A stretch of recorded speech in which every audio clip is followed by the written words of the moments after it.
No, everybody wants to know how come I'm making hooks. There's a lady at the port who asked me to make her some thistle cookies. And, I didn't have a designated project for today. You got one of those computers in my You know one of those dumbass devices. What did you say? Huh? What town did you say? Hill. Hill. Oh yeah, that's the one that disappeared, right?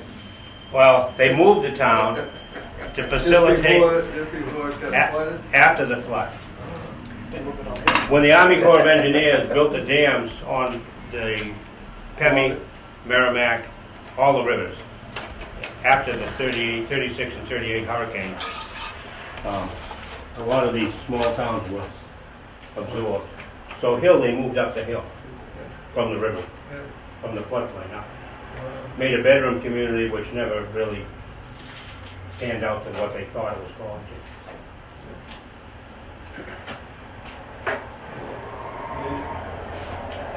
So it's between Franklin and Bristol. But I lived in Hill Center, which is on top of the mountain.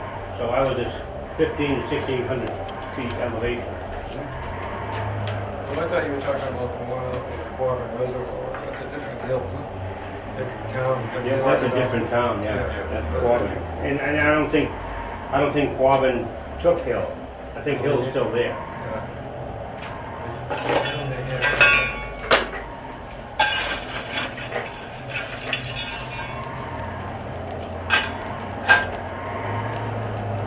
Franklin Dam, right? Yeah, Franklin Dam. Then you got another one up above Plymouth.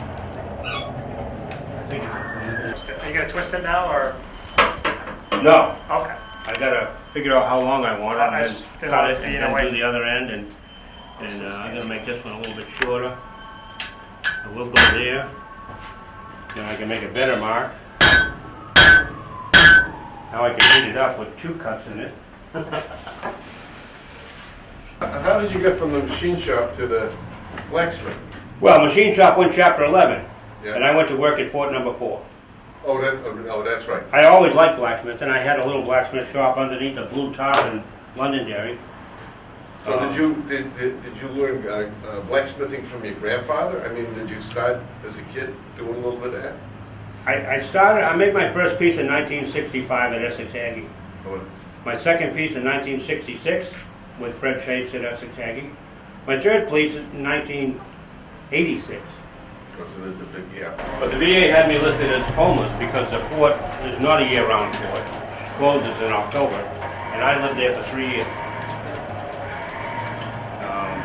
Mobile on the Run was a truck stop across the river in Springfield. I go over and clean up over there. But I was pretty self-sufficient, and that's where I learned a lot about the 18th century. Not only blacksmithing, but the way of life. And so you read it in a book, right? Yeah. It don't have the same effect. No, right. And you learn differently. Some people can read, some people got to do. But I was, I'd cook a hearth dinner for people, so I'd have some company once in a while.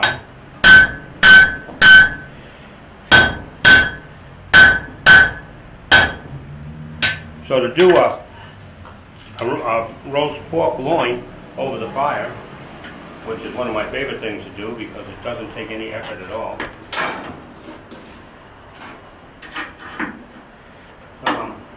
Cook that with a Dutch oven full of vegetables and a roasted medley. People don't want to go home anymore. They certainly don't want to go to the House of Pizza.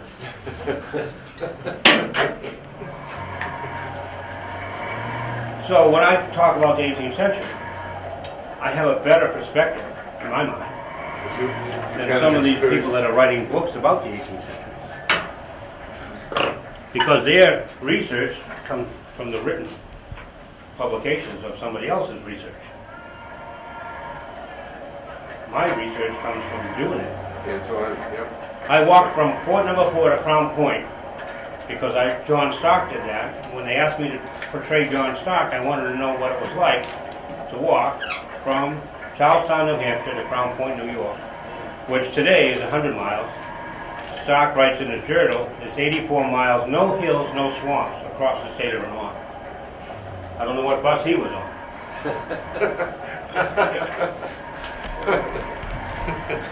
But what I'm thinking is, when he took the trail originally, he's taking an Indian trail. And you guys have no clue what that was like. And it's amazing. The only place I know locally to see what it was like is to go to Bradford, New Hampshire. There's a stand of about 10 or 12 trees that are 150 feet tall. They put lightning rods on a couple to try to save them. And that shows you what the canopy was like and what it was like underneath. There's no growth. There's no underbrush. It's because there's no sun. Yeah. So you could run through these trees. All right.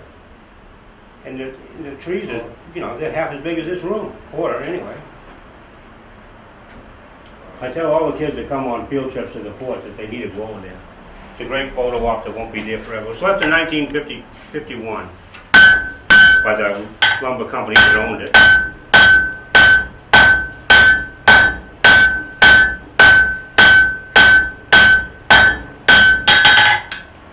What about Rogers Rangers? Robert Rogers, Robert Rogers, he walked. one of them are doing. Yeah, he walked up the street from the, he had to. Lived He in walked all the way up to, back from Canada, and they had a tough time, right? Yeah, well, They raided. well, what would happen today if a bunch of guys came in here when all the men were at work, well, probably today all the women were at work, and just raped, pillaged, and burned, took all that was valuable, and then left? Wouldn't, I bet you when you get home you wouldn't be too happy, would you? No. It was one of the Eastman boys, John Stark's brother, and I forget the other guy. They were trapping spring beaver up in Rumney on the Baker River. You know what Rumney is? Polar Caves Yeah. Oh, yeah. on Route 25. The reason they were trapping spring beaver was because beaver grow a dark guard hair in the wintertime to protect from the cold. In the springtime they molt, just like chickens. You know, they lose it, those guard hairs fall off. And you have a nice fluffy down, is what they were using to make beaver skin hats. Beaver felt hats, not skin, beaver felt. So they take the down and felt it like you would wool. And that was really one of the big trade exports. So the Abenakis are doing the same thing in the same neighborhood.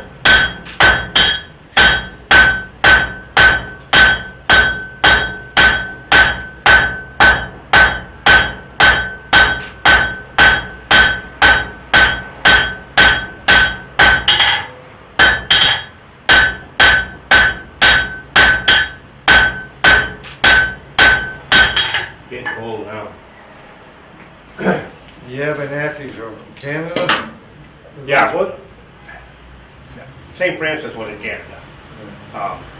They were migrants. You know, they traveled seasonally for fish, fur. So that's what they did. Trade. Any place you find 3 or 4 rivers coming together, you're going to have a trade center. So they're going to come and do their bartering. So he's captured, taken to the lower Cohos, which is now Haverhill, New Hampshire,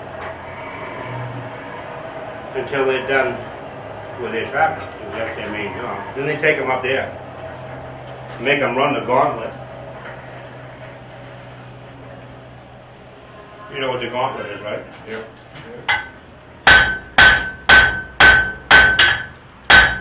Originally, it's a native game. It's for young braves within the tribe to prove their bravery and manhood. So they run the gauntlet, just as like we play football. And they were, you know, they don't use. That makes sense. So, but they I'm use. trying to be honest with the flash. Go ahead. Is it bothering them? Okay. They got more you know, if you were captured as an enemy, then they would get more aggressive and use a different club, you know. So Stark grabs the first guy, takes his club away, flails his way down the gauntlet, singing or chanting in their native tongue, "I'll kiss all your women tonight." So the elders of the tribe were so impressed and entertained by his bravery and sarcasm, as they made him a member of the tribe, put him to work in the fields with the women, hoeing corn. Stark got annoyed. He said, "I'm not going to do this. It's a woman's work." First he cut the corn off and left the weeds. And then he said, "This is a woman's work. I'm not going to do it." So they gave him a trap line to run during his captivity. Now Stevens, from Fort Number 4, they raised the money here in the Mass Bay Colony. And they sent Stevens up from Fort Number 4 to pay the ransom.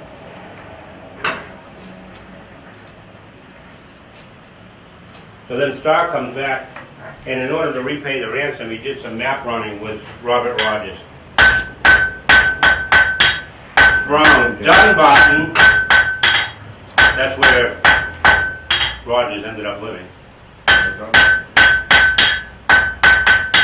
to Haverhill. They mapped that whole route.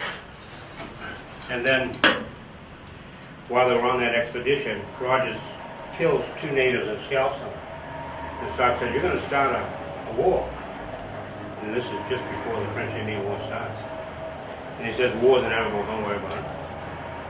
Rogers was a pretty unscrupulous individual. Yeah, when the French and Indian War was over, he went back to England, right? Because he didn't want to fight the British. Just at the time of the Revolution started. And so he was one of those original men with no country, because the British couldn't trust him, or didn't feel as if they could trust him. He definitely had a heartfelt loyalty to the crown. It was a tough time. I mean, what would happen today if there was a revolution? I mean, we've all been born and raised here. Who would we support? You know, they were pretty radical, the colonists, if you consider it. So it would be a tough decision for those of us that are disgruntled with the system currently. The abuse of the system. I like the system a whole lot. But everybody's been disgruntled for years. That's true. I don't care for the fact that we don't invest in ourselves anymore. Invest in others. Well, we don't invest in anything, that's the problem. We put it in our pocket. My first bank account was at Middlesex County Savings Bank. And I sold flower seeds 15 cents a pack, door to door, walking. And I wasn't worried about getting mugged, you know, abused or anything. It cost me $10.50 a week to go to Boy Scout camp.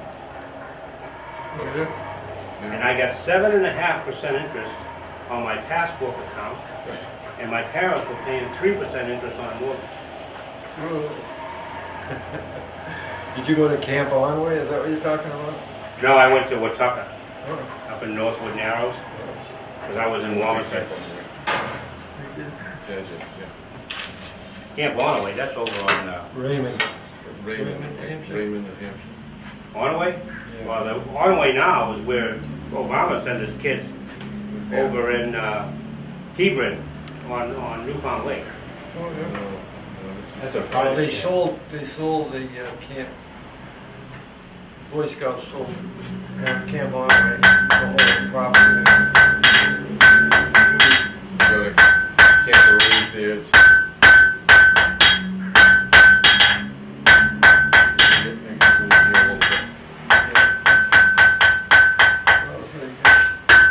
Great.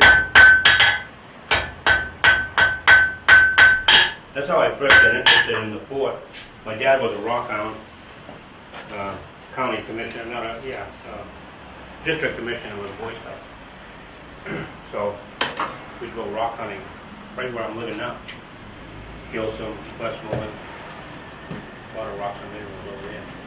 Gilsum still has a huge rock and mineral show every year. And he found out that they were building this fort. And I went over there with a draw knife and shaved palisades at 11 years old. I don't think you let 11-year-olds. Yeah, I don't think they can't touch anything sharp anymore. But they have to have a rubber edge or something. Can't get permission now.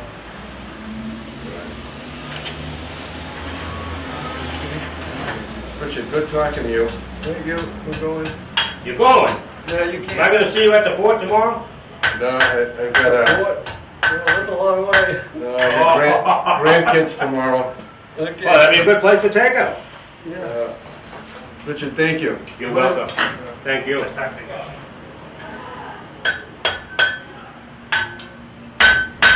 Can't wait to get back and doing this.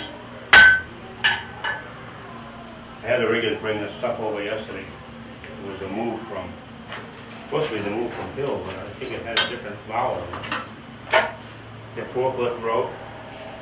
2.5 hours waiting for the truck to get repaired. And then they blew 2 tires on the way over. And I waited another 2 hours to get that repaired. Not exactly a good foreplay. But after all was said and done,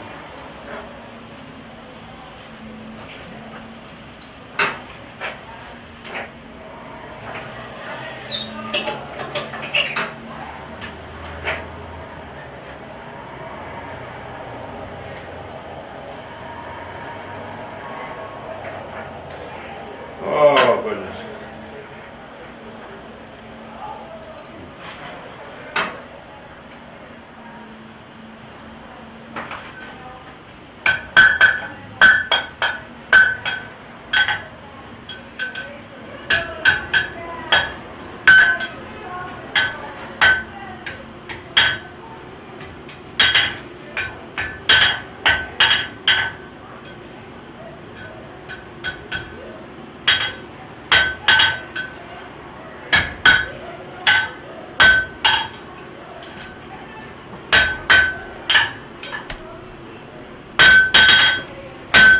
A little bit of a trick, see? Everyone thinks that this is round. It's not round. It's conical. So you can't bend any, can't shape anything. It's only a backup. I mean, you could shape it if you wanted to make it that shape, but it's not the shape anybody wants. I mean, this is what they used, the cone, which the top's missing, but that's what they would have used to round up like that. That terminal end right there, that's a ring that would have been bolted into the wall. So this is the only thing in here that's actually round. So you make this and it's not round. This is forge welded there. So then it's kind of oblong. This is a tong groove where the tongs would have held and slid this down till you find a point and then true it up on the true round surface.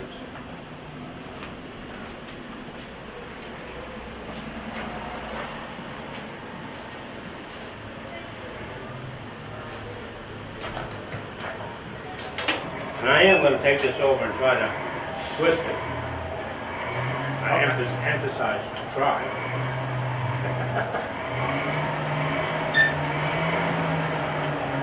Well, at home I have twisting forks and stuff that are better than an old wrench.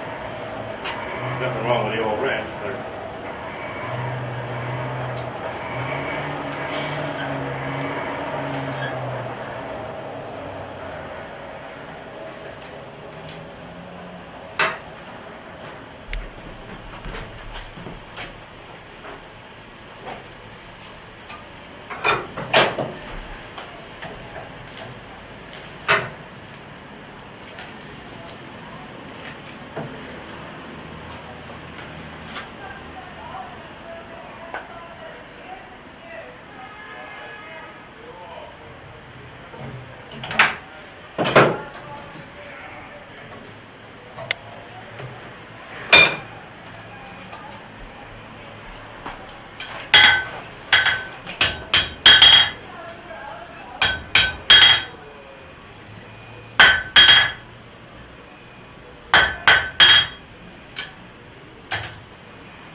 How hot do you get that, Richard? Would you say that the fire gets? Where the heat comes in the bottom is 3,000 degrees. We work this between somewhere around 1875 to 2200.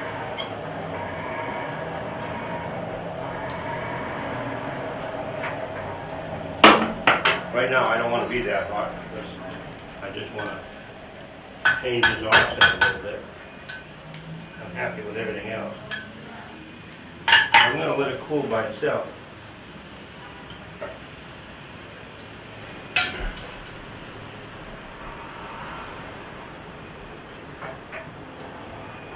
Because mild steel has so many different things added into it. If I was to quench it, it would probably just fall apart. So this is body. So it can just sit there by itself and normalize.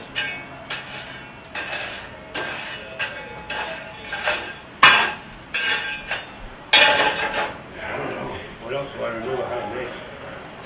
They have to re-educate.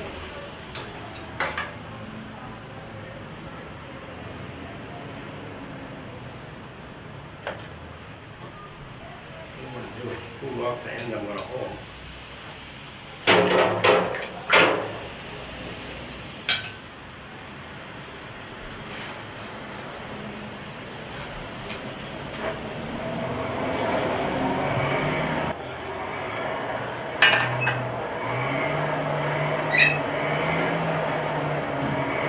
I don't end up on a cutting room floor. Not supposed to. At this point, unless something major happens, That is which, a pretty political year, isn't it? yeah, unless it's could gonna happen. happen for a while. You get that right. I think you're safe. Is that coke or coal? Now it's coke. It started off as green coal. Oh, it did. So once it burns, it becomes coke? Is that? Yeah, it that? cokes up. The impurities leave, Uh-huh. so that's coke. Okay. And it comes right out of the ground like that, right? Well, it comes out of the ground like that. Okay. So when you heat it, Coke is heated coal. Okay. Here's something that you can see. But I did not hear the phone go off. hot. No, it's still too hot. Yeah, so. I'm not having fun. Yeah, I'm getting too much water, not enough water.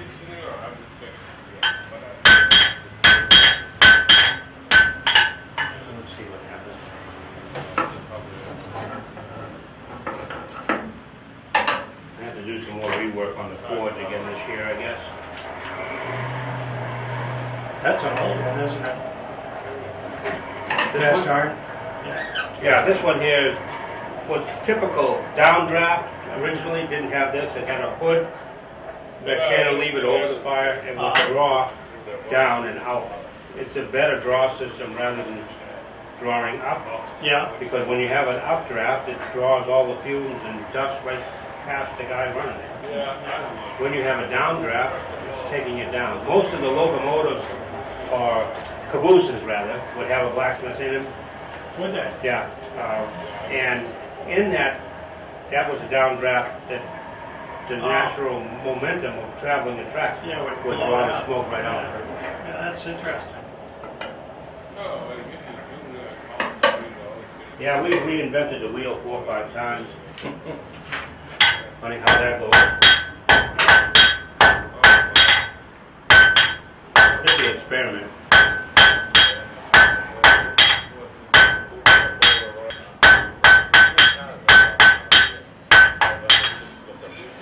So do you know about the connection with this building and the Essex company? But anyway, they did 90% of what we see here as evidence of what they were doing here was hardware for the facility, For the mills. for everything. Yeah. The For the law, mills or for the locks and canals? I thought it was, yeah. Or just for the locks and canals? well, everything. Everything. Whatever needed. The turnbuckles to hold the building together, obviously chains for doing hauling. There's evidence like this that probably this was here. You know, they made this. This was for a yard arm on the dock. Oh, yeah. So they would have been loading barges and stuff. So, you know, this is part of the, this would have gone on the arm, Yeah. which were basically just cranes. Yeah, they were wood. Yeah, But they were used for loading and unloading, yeah, even on board ship. In order to drop stuff down into the hold, yeah. that's what that yarn arm pivots, and they have block and tackles. It's just not for sales. It's a utility item. Oh, boy.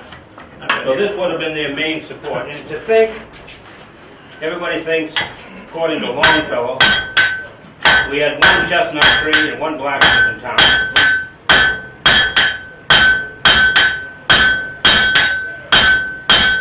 By 1815, as the Industrial Revolution gets into full swing here, there's probably as many gas stations, I mean, blacksmith shops as we have gas stations. Yeah, you would need a lot of them to keep up with all that. Well, the Conestoga wagon, for instance, which everybody thinks went to California or something, was the tractor trailer of the day. Yeah, From the pre-revolution up until the invention of the steam engine, the Teamsters were Teamsters. They drove team. That's where the name comes from. And all of the equipment on that Conestoga wagon of metal had to be forged by the blacksmith. So it was a very lucrative business. Nobody went to work without coming to see me first. Nobody. So what is it you're working on now? What is that piece? I don't Just messing around? Yeah. It's So you have to make noise and yeah, look important? entertain. Yeah. Yeah, okay, it's working, yeah. So did blacksmiths sort of keep it in the family? Not as much as Cooper's, Oh, really? because this is this is I'm not going to say easy, but it's easier to pick up, and there's less trade secrets. But the last guy that did a forge well probably died in 1982.